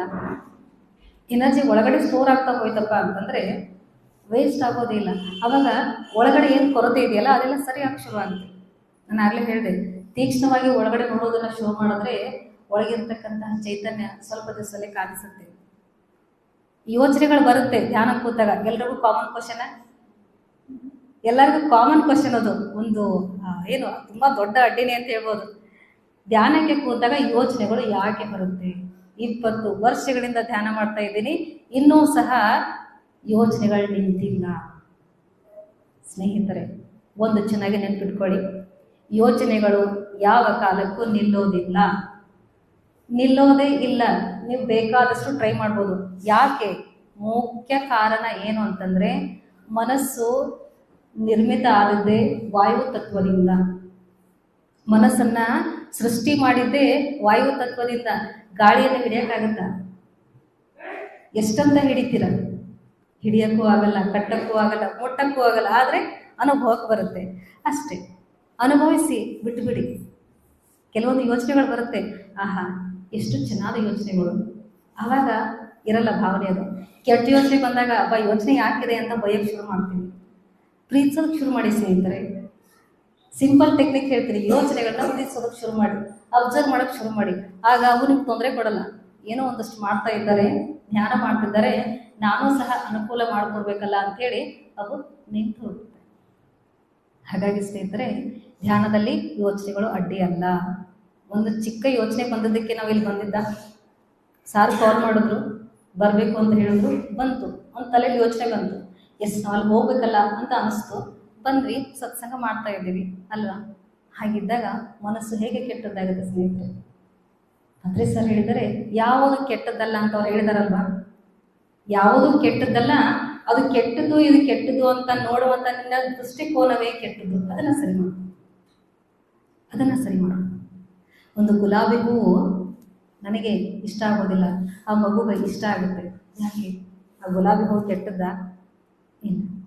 ನೋಡುವಂತಹ ದೃಷ್ಟಿಕೋನ ಸರಿಯಾಗಿರಬೇಕು, ಆಗ ಎಲ್ಲನೂ ಸರಿಯಾಗಿ ಕಾಣಿಸುತ್ತೆ. ನಿನ್ನನ್ನು ನೀನು ತಿಳ್ಕೊ ಅಂತಂದರೆ ಇದು ತುಂಬ ದೊಡ್ಡ ವಿಷಯ ಸ್ನೇಹಿತರೆ, ತುಂಬಾ ದೊಡ್ಡ ವಿಷಯ. ನಾವೊಂದು ವಿಧ ವಿಧವಾಗಿ ತಿಳ್ಕೊಬೋದು. ವೇದಗಳ ರೂಪದಲ್ಲಿ ತಿಳ್ಕೊಬೋದು, ಗಾದೆ ರೂಪದಿಂದ ತಿಳ್ಕೊಬೋದು. ಉಪನಿಷತ್ತುಗಳಲ್ಲಿ ಏನು ಹೇಳಿದ್ದಾರೆ, ನಿನ್ನನ್ನು ನೀನು ತಿಳ್ಕೊ ಅಂತ ಉಪನಿಷತ್ತಲ್ಲಿ ಏನು ಹೇಳಿದ್ದಾರೆ ಅದನ್ನು ತಿಳ್ಕೊಬೋದು. ಒಂದೊಂದು ಜನ್ಮ ಸಾಕಾಗಲ್ಲ ಸ್ನೇಹಿತರೆ. ನಮ್ಮ ಬಗ್ಗೆ ನಾವು ತಿಳ್ಕೊಳ್ಳೋದಕ್ಕೆ ಶುರು ಮಾಡಿದ್ರೆ ಒಂದೊಂದು ಜನ್ಮ ಸಾಕಾಗಲ್ಲ. ಅದಕ್ಕೆ ನಾವು ಬರ್ತಾ ಇರೋದು. ಆತ್ಮಜ್ಞಾನಿಗಳಾದ್ಮೇಲೆ ಮತ್ತೆ ನಾವು ಎಷ್ಟೋ ಜನ್ಮ ತಗೋತೀವಿ ಸರ್. ಇಲ್ಲ, ನಂಗೆ ಈ ಜನ್ಮ ಸಾಕಾಗಿಲ್ಲ, ನಾನು ಇನ್ನಷ್ಟು ತಿಳ್ಕೊಬೇಕು ಅಂತ ಮತ್ತೆ ಬರ್ತೀವಿ. ಹಾಗೆ ಬಂದು ಹೋಗಿ ಮಾಡಿದಂತಹ ಎಷ್ಟೋ ಚೇತನಗಳು. ಅದಕ್ಕೆ ಪತ್ರಿ ಸರ್ ಹೇಳ್ತಾ ಇದ್ರು, ಎಂದರೋ ಮಹಾನುಭಾವಲು ಅಂದರಕ್ಕೆ ವಂದನಮು. ಅವರು ಬಂದಿದ್ದಾರೆ, ತಿಳ್ಕೊಂಡಿದ್ದಾರೆ, ಮತ್ತೆ ಹಂಚೋದಕ್ಕೆ ಮತ್ತೆ ಮತ್ತೆ ಬರ್ತಾನೆ ಇದ್ದಾರೆ. ಅದಕ್ಕೆ ಅಂಥವರಿಗೆ ಧನ್ಯವಾದ, ಅಂಥವರಿಗೆ ವಂದನೆ ಅಂತ ಹೇಳಿದ್ದಾರೆ. ಸೊ ಸ್ನೇಹಿತರೆ, ಎಷ್ಟು ಅದ್ಭುತವಾದ ದೇಹ ಅಲ್ವಾ? ಒಂದ್ಸತಿ ಮುಟ್ಕೊಳ್ಳಿ, ಎಷ್ಟು ಅದ್ಭುತವಾಗಿದೆ ಅಲ್ವಾ ಇದು? ನಮ್ಮನ್ನು ಎಲ್ಲ ಕಡೆಗೆ ಹೊತ್ಕೊಂಡು ತಿರುಗಾಡುತ್ತೆ. ಎಷ್ಟು ಕಷ್ಟ ಅನುಭವಿಸುತ್ತೆ, ನಗುತ್ತೆ, ಅಳುತ್ತೆ, ಹಸಿವಾದಾಗ ಎಲ್ಲ ರೀತಿಯ ತಿಂಡಿನ ತಿನ್ನಿಸುತ್ತೆ. ಎಷ್ಟೋ ಚೈತನ್ಯಗಳಿಗೆ ಭೇಟಿಯಾಗೋದಕ್ಕೆ ಅವ್ರ ಹತ್ರ ಹೋಗುತ್ತೆ, ಅವ್ರ ಮಾತನ್ನು ಕೇಳುತ್ತೆ, ಏನೋ ಒಂದಷ್ಟೆಲ್ಲ ಹೇಳುತ್ತೆ, ಖುಷಿ ಪಡುತ್ತೆ. ಇಷ್ಟೆಲ್ಲ ಮಾಡುವಂತಹ ಈ ದೇಹದ ಬಗ್ಗೆ ಸಹ ಒಂದಿಷ್ಟು ಕೃತಜ್ಞತಾ ಭಾವ ಇರಬೇಕು. ನಾನು ದೇಹ ಅಲ್ಲ ಅನ್ನೋದು ಓಕೆ, ಆದರೆ ದೇಹದಲ್ಲಿ ವಾಸವಾಗಿದ್ದೀನಲ್ಲ, ಇರೋ ತನಕ ಇದನ್ನು ಚೆನ್ನಾಗಿ ಇಟ್ಕೊಂಡು ಇದಕ್ಕೆ ಏನು ಬೇಕಲ್ಲ ಅದನ್ನು ಕೊಡ್ತಾನೆ ಇರಬೇಕು. ಯಾವುದು ಬೇಡ ಅನ್ನೋದ್ರ ಕಡೆಗೆ ಚೂರು ಗಮನ ಇಟ್ಟರೆ ಸಾಕು, ಪರ್ಫೆಕ್ಟ್ ಆಗಿರ್ತೀವಿ. ನಮ್ಮನ್ನು ಯಾರೂ ಅಡ್ಡಿ ಮಾಡೋರೇ ಇಲ್ಲ ಸ್ನೇಹಿತರೆ. ಜೊತೆಗೆ ನಮ್ಮನ್ನು ಉದ್ಧರಿಸೋದಕ್ಕೆ ಬೇರೆ ಯಾರ ಅಗತ್ಯವೂ ಇಲ್ಲ. ಭಗವದ್ಗೀತೆನೇ ಹೇಳಿದೆ, ಕೃಷ್ಣನೇ ಹೇಳಿದಾನೆ, ನಿನ್ನನ್ನು ನೀನೇ ಉದ್ಧಾರ ಮಾಡ್ಕೋ ಅರ್ಜುನ. ತಸ್ಮಾತ್ ಯೋಗಿ ಭವ ಅರ್ಜುನ, ತಪಸ್ವಿ ಭ್ಯೋದಿಕ್ಯೋ ತವಚಾರ್ಜುನ, ತಸ್ಮಾತ್ ಯೋಗಿ ಭವ ಅರ್ಜುನ ಅಂತ ಹೇಳಿದ್ದಾರೆ. ಗೊತ್ತಾಗ್ತಾ ಇಲ್ವಾ ಯಾಕೆ ದುಃಖ ಆಗ್ತಾ ಇದೆ? ಗೊತ್ತಾಗ್ತಿಲ್ವಾ? ಮಾಡು, ಧ್ಯಾನ ಮಾಡು, ಸ್ಟಾರ್ಟ್ ಮಾಡು. ಸಮಹಕ್ಕಾಯ ಶಿರೋಗ್ರೀವ ಪ್ರಣವ್ಯೋಪಾಸನ ಅಂತ ಹೇಳಿದ್ದಾರೆ. ನಿನ್ನ ಕುತ್ತಿಗೆ ಭಾಗವನ್ನು ನೇರವಾಗಿ ಇಟ್ಕೊಂಡು ಕೂತ್ಕೋ. ಪ್ರಣವೋಪಾಸನೆ, ನಿನ್ನ ಉಸಿರಾಟವನ್ನು ಅನುಸರಿಸೋದಕ್ಕೆ ಶುರು ಮಾಡು. ಆವಾಗ ನಿಮ್ಗೆ ಗೊತ್ತಾಗುತ್ತೆ ನೀನು ಯಾರು ಅಂತ ಗೊತ್ತಾಗುತ್ತೆ. ಸಿಂಪಲ್ ಸ್ನೇಹಿತರೆ. ನಾವು ಯಾವುದೇ ಓಣಿಗೆ ಹೋದರೂ ಮತ್ತೆ ಬಂದು ಸೇರ್ಬೇಕಾಗಿರೋದು ಎಲ್ಲಿ? ಬಸ್ ಸ್ಟ್ಯಾಂಡ್ಗೆ. ಎಲ್ಲೋ ಹೋಗಬೇಕು ಅಂತಂದರೆ ಎಲ್ಲಿ ಬರಬೇಕು? ಬಸ್ ಸ್ಟ್ಯಾಂಡ್ ಬರಬೇಕಲ್ವಾ? ಈ ಸಿರುಗುಪ್ಪ ಸಿಟಿನಲ್ಲಿ ನಾವು ಯಾವುದೋ ಒಂದು ಕಾಲೋನಿಯಲ್ಲಿ ಇದ್ದೀವಿ ಅಂದ್ಕೊಳ್ಳಿ. ನಾನು ಇಲ್ಲಿಂದ ಅದನಿಗೆ ಹೋಗ್ಬೇಕು ಅಂದರೆ ಎಲ್ಲ ಕಾಲೋನಿಯಲ್ಲಿ ಒಂದೊಂದು ದಾರಿ ಇರುತ್ತೆ. ಯಾವುದೇ ದಾರಿಯಿಂದ ಹೋದರೂ ನಾನು ಬಸ್ ಸ್ಟ್ಯಾಂಡ್ಗೆ ಹೋಗಬೇಕು. ಅಲ್ವಾ? ಹಾಗಾಗಿ ನಾವು ಧ್ಯಾನವನ್ನೇ ಅನುಸರಿಸಬೇಕು, ಬೇರೆ ದಾರಿನೇ ಇಲ್ಲ ಸ್ನೇಹಿತರೆ. ಸಾಗರೇ ಹೇಳ್ತಾ ಇದ್ರು, ಬೇರೆ ಮಾರ್ಗವೇ ಇಲ್ಲ, ಉಸಿರಾಟವನ್ನು ಗಮನಿಸಲೇಬೇಕು. ಸೊ ಹಾಗಾಗಿ ಸ್ನೇಹಿತರೆ, ನಾವೆಲ್ಲ ಬಹಳಷ್ಟು ಪುಣ್ಯವಂತರು, ಅದ್ಭುತವಾದ ದೇಹ ಸಿಕ್ಕಿದೆ.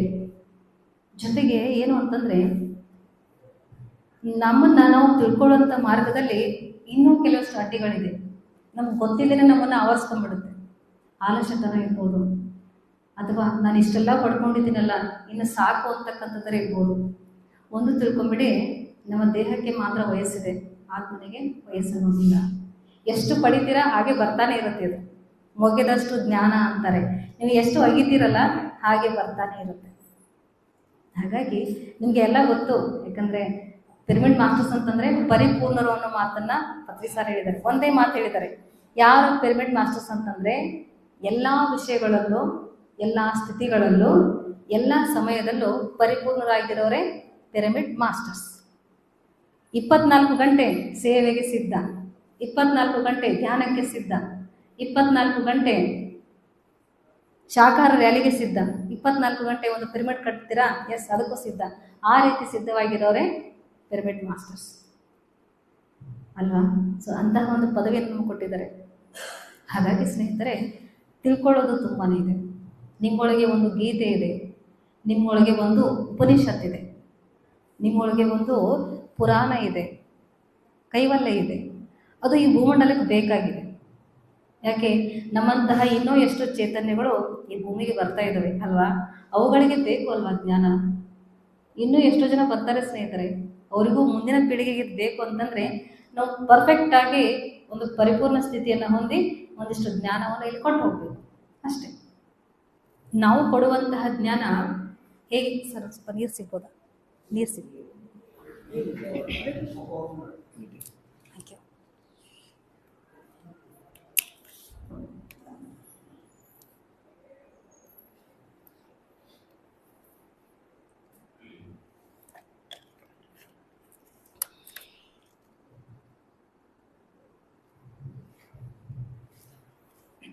ಈಗ ನಾವು ಪಡೆದುಕೊಳ್ತಾ ಇರ್ತಕ್ಕಂತಹ ಜ್ಞಾನ ಅದು ಹೇಗಿದೆ ಅಂತಂದರೆ, ಎಲ್ಲಿ ರೆಕಾರ್ಡ್ ಆಗ್ತಾ ಇದೆ ಅಂತಂದರೆ, ಆಕಾಶಿಕ್ ರೆಕಾರ್ಡ್ ತಮಗೆಲ್ಲರೂ ಗೊತ್ತಲ್ವ? ಈ ಸೃಷ್ಟಿಯಲ್ಲಿ ಒಂದು ರೆಕಾರ್ಡಿಂಗ್ ಸಿಸ್ಟಮ್ ಇದೆ. ಯಾರು ನೋಡ್ತಾರೆ ನಮ್ಮನ್ನು ಯಾರು ಕೇಳ್ತಾರೆ ಅಂತ ಅಂದ್ಕೊಳಕ್ಕೆ ಹೋಗಬೇಡಿ. ನಿಮ್ಮೊಳಗೆ ಇರ್ತಕ್ಕಂತಹ ಜ್ಞಾನವನ್ನು, ನಿಮ್ಮೊಳಗೆ ಇರ್ತಕ್ಕಂತಹ ಚೈತನ್ಯ ಶಕ್ತಿಯನ್ನು ರೆಕಾರ್ಡ್ ಮಾಡ್ತಾ ಇದ್ದಾರೆ. ಆ ಯೂನಿವರ್ಸ್ಗೆ ಗೊತ್ತು, ಪ್ರಕೃತಿ ಮಾತೆಗೆ ಗೊತ್ತು. ಅದಕ್ಕೆ ನಾವೇನಂತ ಕರಿತೀವಿ? ಆಕಾಶಿಕ್ ರೆಕಾರ್ಡ್ ಅಂತ ಕರಿತೀವಿ. ಚಿತ್ರಗುಪ್ತ ಎಲ್ಲರೂ ಗೊತ್ತಲ್ವಾ? ಚಿತ್ರಗುಪ್ತ, ಅದನ್ನೇ ರಿವರ್ಸ್ ಮಾಡಿ ಏನಾಗುತ್ತೆ? ರಿವರ್ಸ್ ಮಾಡಿದ್ರೆ ಏನಾಗುತ್ತೆ? ಗುಪ್ತ ಚಿತ್ರ. ಅಷ್ಟೇ. ಆಕಾಶಿಕ್ ರೆಕಾರ್ಡ್ ಅಂದರೆ ಗುಪ್ತವಾದಂತಹ ಚಿತ್ರ. ಅದನ್ನು ಯಾರಿಗೂ ತೋರಿಸಲ್ಲ. ಇದನ್ನ ಇಲ್ಲಿ ಬಿಡ್ತೀವಿ, ಕವರ್ ಇಲ್ಲಿ ಬಿಡ್ತೀವಿ. ಈ ಕವರು ದೇಹ ಇಲ್ಲಿ ಬಿಟ್ಟು ಮೇಲೆ ಹೋದಾಗ ಆ ಗುಪ್ತ ಚಿತ್ರವನ್ನು ಚಿತ್ರಗುಪ್ತ ನಮಗೆ ತೋರಿಸ್ತಾರೆ. ಒಂದು ಹಾಲಲ್ಲಿ ಕೂರಿಸ್ತಾರೆ, ನೋಡು ನಿನ್ನ ಗುಪ್ತ ಚಿತ್ರವನ್ನು ನೋಡು ಅಂತ ಹೇಳ್ತಾರೆ. ಆಗ ನಮಗೆ 1 by 1 ನಾವು ಹುಟ್ಟಿದ ಕ್ಷಣದಿಂದ ಸಾವಿನ ಕ್ಷಣದವರೆಗೆ ಎಲ್ಲ ಪಿಕ್ಚರನ್ನು ತೋರಿಸ್ತಾರೆ. ಫುಲ್ ಫಿಲಮ್ ನೋಡ್ತೀವಿ ನಾವು. ನಮಗೆ ಗೊತ್ತಾಗುತ್ತೆ ಎಲ್ಲಿ ತಪ್ಪಿದ್ದೀನಿ, ಇದನ್ನು ಸರಿ ಮಾಡಬೇಕಾಗಿತ್ತಲ್ಲ, ಇದನ್ನು ಯಾಕೆ ತಪ್ಪಿದೆ. ನಾನೆಲ್ಲೋ ಬಸ್ಸಲ್ಲಿ ಟ್ರಾವೆಲಿಂಗ್ ಮಾಡ್ತಾ ಇದ್ದೆ, ಯಾರಿಗೋ ಸೀಟ್ ಸಿಕ್ಕಿರಲಿಲ್ಲ. ನನಗೆ ನಿಲ್ಲುವಂಥ ಸಾಮರ್ಥ್ಯ ಇದ್ದರೂ ಸಹ ನಾನು ಅವ್ರಿಗೆ ಸೀಟ್ ಕೊಡಲಿಲ್ಲ. ನಾನು ತಪ್ಪು ಮಾಡಿದೆ. ಒಂದು ರಿಮಾರ್ಕ್ ಇತ್ತು. ಏಕೆ ನಾನೇ ಒಪ್ಕೋಬೇಕು, ನಾನು ತಪ್ಪು ಮಾಡಿದ್ದೀನಲ್ವಾ? ಯಾರೋ ಒಂದು ಕಷ್ಟದಲ್ಲಿದ್ದರು, ಅವರಿಗೆ ನನ್ನ ಹತ್ರ ದುಡ್ಡಿತ್ತು, ನಾನು ಸಹಾಯ ಮಾಡಲಿಲ್ಲ, ರಿಮಾರ್ಕ್ ಇತ್ತು. ಓಕೆ, ಇದು ಕೌಂಟ್ ಆಗುತ್ತೆ. ಇನ್ನೂ ಒಳ್ಳೆಯದು ಸಹ ಕೌಂಟ್ ಆಗ್ತಾ ಇರುತ್ತೆ. ಎಸ್, ನಾನು ಎಷ್ಟೇ ಕೆಟ್ಟದ್ದನ್ನು ಮಾಡಿದರೂ ಸಹ ಗಂಟೆ ಕೂತು ಧ್ಯಾನ ಮಾಡ್ತಾ ಇದ್ದೀನಿ, ಒಳ್ಳೆ ಮಾರ್ಕ್ಸ್ ಬಂತು. ಧ್ಯಾನದ ಜೊತೆಗೆ ನಾನು ಒಂದಿಷ್ಟು ಒಳ್ಳೆಯ ಬುಕ್ಗಳನ್ನು ಸಹ ಅಧ್ಯಯನ ಮಾಡಿದ್ದೀನಿ. ಓಕೆ, ಮತ್ತೊಂದು ಮಾರ್ಕ್. ಎಲ್ಲೇ ಧ್ಯಾನ ತರಗತಿ ನಡೆದರೂ ಸಹ ಪ್ರಾಪಂಚಿಕತೆಯ ಜವಾಬ್ದಾರಿಯನ್ನು ನಿಭಾಯಿಸಿ ನಾನು ಅಲ್ಲಿ ಹೋಗಿ ಒಂದು ಗಂಟೆ ಕೂತ್ಕೊತಾ ಇದ್ದೀನಿ. Yes, right mark. ಜೊತೆಗೆ ಯಾರಿಗೂ ಒಬ್ಬರಿಗೆ ಕಷ್ಟದಲ್ಲಿದ್ದರೂ ಅವರಿಗೆ ಧ್ಯಾನ ಹೇಳ್ಕೊಟ್ಟೆ, ರೈಟ್ ಮಾರ್ಕ್. ಈ ಎಲ್ಲ ರೈಟ್ ಮಾರ್ಕ್ಗಳು ಯಾಕೆ ಅಂತಂದರೆ ಗೇಟ್ ಪಾಸ್. ಎಸ್, ನೀನು ಮೇಲಿನ ಲೋಕಕ್ಕೆ ಹೋಗ್ಬಿಡು, ಚಾಯ್ಸ್ ನಿಂದು. ಭೂಮಿಗೆ ಹೋಗ್ತೀಯಾ ಅಥವಾ ಮೇಲಿನ ಲೋಕಕ್ಕೆ ಹೋಗ್ತೀಯಾ ಅಂದರೆ ಚಾಯ್ಸ್ ನಮ್ಮನ್ನೇ ಬಿಡ್ತಾರೆ. ಏನು ಒಳ್ಳೆ ಕರ್ಮ ಮಾಡಿದ್ರೆ, ಕೆಟ್ಟ ಕರ್ಮ ಮಾಡಿದ್ರೆ ನಮ್ಮನ್ನು ಕೇಳಲ್ಲ ಸ್ನೇಹಿತರೆ. ನಿನ್ನ ಲಿಸ್ಟ್ ಇಷ್ಟಿದೆ, ನೀನು ಏನು ಮಾಡಬೇಕು ನಿರ್ಧಾರ ಮಾಡು. ಇಷ್ಟೆಲ್ಲ ಮಿಸ್ಟೇಕ್ ಮಾಡಿ ಬಂದಿದೀಯಾ, ಅರ್ಧಂಬರ್ಧ ಕೆಲಸ ಮಾಡಿದೀಯಾ, ಮತ್ತೆ ಹೋಗು, ಆಯ್ಕೆ ಮಾಡ್ಕೊ. ಆಗ ಜೀವನ ಹೇಗಿರುತ್ತೆ ಅಂದರೆ ತುಂಬ ಕಷ್ಟಪ್ರದಾಯವಾಗಿರುತ್ತೆ. ಯಾಕೆ ಕಷ್ಟ ಇದೆ? ಕಷ್ಟ ಇರೋದಕ್ಕೆ ಎರಡು ಕಾರಣ ಇದೆ. ಒಂದು, ಪರಿಶುದ್ಧವಾದಂತಹ ಚೇತನಕ್ಕೆ ಆ ಆತ್ಮ ಆಯ್ಕೆ ಮಾಡ್ಕೊಂಡು ಬರುತ್ತೆ. ನಾನು ಇನ್ನಷ್ಟು ಪರಿಶುದ್ಧ ಆಗಬೇಕು ಅಂತ ಆಯ್ಕೆ ಮಾಡ್ಕೊಂಡು ಬಂದಾಗ ಕಷ್ಟಗಳ ಸಂಖ್ಯೆ ಜಾಸ್ತಿ ಇರುತ್ತೆ. ಇನ್ನೊಂದು ಆ ಚೇತನ ಇರುತ್ತೆ, ಎಷ್ಟೇ ಕಷ್ಟ ಇದ್ರೂ ಸಹ ಅದು ಕಲಿಯೋದೇ ಇಲ್ಲ. ಅಹಂಕಾರ, ಮದ, ಮಾತ್ಸರ್ಯ, ಲೋಭ ಇದರಿಂದಾನೇ ತುಂಬಿರುತ್ತೆ. ಅಂಥವ್ರು ಸಹ ಮತ್ತೆ ಬರಬೇಕಾಗುತ್ತೆ. ಎರಡು ಕಾರಣ ಇದೆ ಮತ್ತೆ ಮತ್ತೆ ಬರೋದಕ್ಕೆ. ಸೊ ನಾವೇನು ಅನ್ಕೋತೀವಿ, ನಾವು ಇಷ್ಟು ವರ್ಷದಿಂದ ಧ್ಯಾನ ಮಾಡ್ತಾ ಇದ್ದೀವಿ, ಇಷ್ಟೆಲ್ಲ ಸತ್ಸಂಗ ಕೇಳ್ತೀವಿ, ಇನ್ನೂ ಕಷ್ಟನೇ ಹೋಗಿಲ್ಲ ಅಂತ ನಾವು ಅನ್ಕೋತೀವಿ ಸ್ನೇಹಿತರೆ. ಆದರೆ ಆ ಕಷ್ಟ ಕಳಿಯೋದಕ್ಕೆ ನಾವು ಇಲ್ಲಿ ಬಂದಿರ್ತೀವಿ ಅನ್ನೋದು ನಮಗೆ ನೆನಪಿರಲ್ಲ. ಹಾಗಾಗಿ ನಾನು ಎಲ್ರಿಗೂ ಹೇಳೋದು ಇದನ್ನೇ, ಕಷ್ಟ ಬರ್ತಾ ಇದೆ ಅಂತ ಬೇಸರ ಪಡ್ಕೊಳಕ್ಕೆ ಹೋಗ್ಬೇಡಿ. ಕಷ್ಟ ಬಂದಿದ್ದು ನಮಗೇನೋ ಕಲಿಸೋದಕ್ಕೆ ಬಂದಿರುತ್ತೆ, ಅದರಿಂದ ಸಾಕಷ್ಟು ಕಲಿಯೋದಿರುತ್ತೆ. ಜೊತೆಗೆ ನಮ್ಮೊಳಗಿರ್ತಕ್ಕಂಥ ಶಕ್ತಿಯನ್ನು ನಮಗೆ ಅರಿವು ಮಾಡಿಸೋದಕ್ಕೆ ಅದು ಬಂದಿರುತ್ತೆ. ನಮ್ಮ ಮುಂದೆ ಒಂದು ದೊಡ್ಡ ಪ್ರಾಣಿ ಬಂದು ನಿಂತಿದೆ ಅಂದ್ಕೊಳ್ಳಿ, ಅಥವಾ ಒಂದು ಚಿಕ್ಕ ಕತೆ ಹೇಳೋದಾದರೆ, ಒಂದು ದೊಡ್ಡ ಬೆಟ್ಟ ಇತ್ತು. ನಮ್ಮರಿದಾಯ್ತು, ಒಂದು ದೊಡ್ಡ ಬೆಟ್ಟ ಇದ್ದು, ಆ ಬೆಟ್ಟದ ಮುಂದೆ ಒಬ್ಬ ಯುವಕ ನಿಂತಿದ್ದ, 20 ವರ್ಷದ ಯುವಕ ನಿಂತಿದ್ದ. ಒಂದು ಕೈಯಲ್ಲಿ ಚಿಕ್ಕ ಲಾಟಿನ ಹಿಡ್ಕೊಂಡು ನಿಂತಿದ್ದ. ಅವನಿಗೆ ಏನು ಅನಿಸ್ತಾ ಇತ್ತು, ಅಮಾವಾಸ್ಯೆ ಕತ್ತಲು, ಬೆಟ್ಟ ಏರಬೇಕು ಅಂತ ತುಂಬ ದಿವಸದಿಂದ ಆಸೆ ಇದೆ.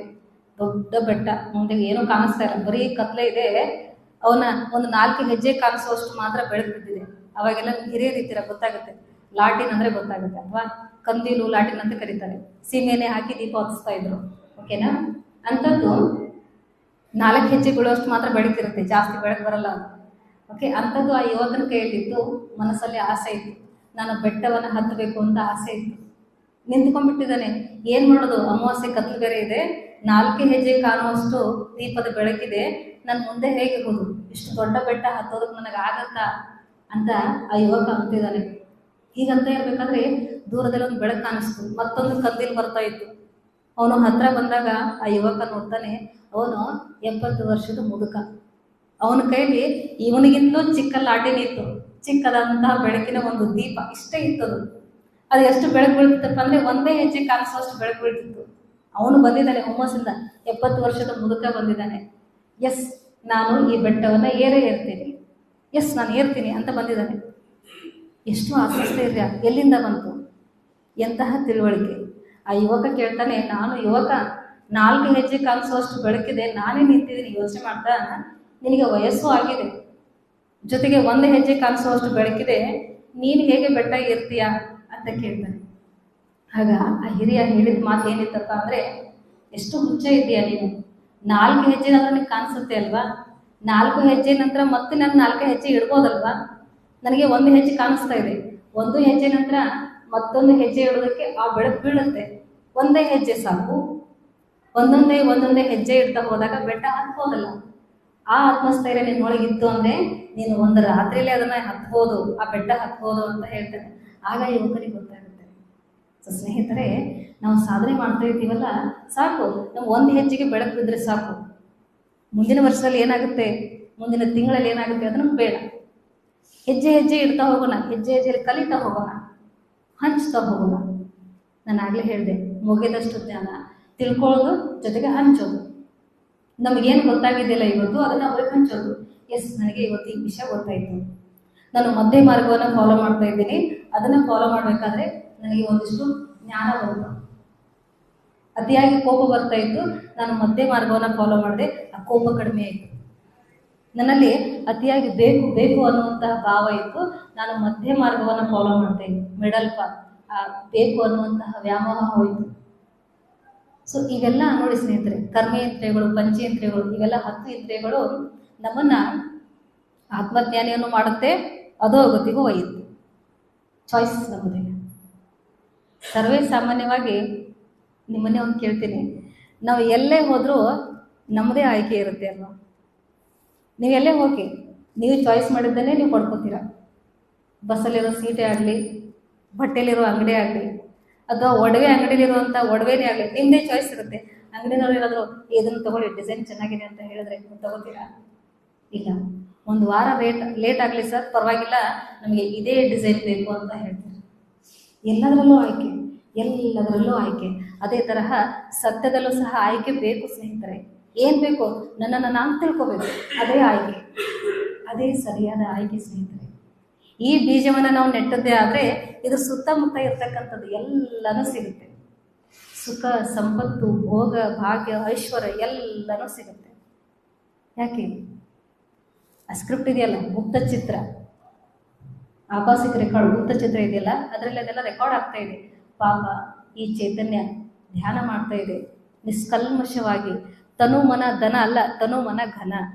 ದೇಹದಿಂದ, ಮನಸ್ಸಿನಿಂದ, ಆತ್ಮದಿಂದ ಶುದ್ಧಿಯಾಗಿ ಇದು ಸಾಧನೆ ಮಾಡ್ತಾ ಇದೆ. ಇದರಲ್ಲಿ ಏನು ಕಲ್ಮಶ ಇಲ್ಲ. ಇದಕ್ಕೆ ಹೆಚ್ಚಾಗಿ ಕೊಡಬೇಕು ಅಂತ ಪ್ರಕೃತಿ ಡಿಸೈಡ್ ಮಾಡ್ತಾಳೆ. ಮತ್ತೆ ಬರ್ತೀವಿ, ಆವಾಗ ರಾಜರ ಥರ ಜೀವಿಸ್ತೀವಿ ಅಲ್ವಾ? ಅದೇ ರಾಜಯೋಗ ಸ್ನೇಹಿತರೆ, ಅದೇ ಸುಯೋಗ, ಅದೇ ರಾಜಯೋಗ, ಅದೇ ಒಂದು ಸುಜ್ಞಾನದ ಯೋಗ ಅಂತ ಹೇಳ್ಬೋದು. ಹಾಗಾಗಿ ಅಂತಹ ಒಂದು ಶ್ರೇಷ್ಠವಾದ ಮಾರ್ಗದಲ್ಲಿ ನಾವಿದ್ದೀವಿ. ಏನು ಕಡಿಮೆ ಇದೆ ಹೇಳಿ ನಮಗೆ? ಏನಾದರೂ ಕಡಿಮೆ ಅನ್ನೋದಿದೆಯಾ? ಇಲ್ಲ ಅಲ್ವಾ? ಸೊ ಹಾಗಾಗಿ ನಮ್ಮನ್ನು ನಾವು ತಿಳ್ಕೊಳ್ಳೋಣ, ಆರಾಮಾಗಿ ಜೀವಿಸೋಣ ಅಲ್ವಾ? ಆಫ್ ಮಾಡಿಬಿಟ್ರಿ.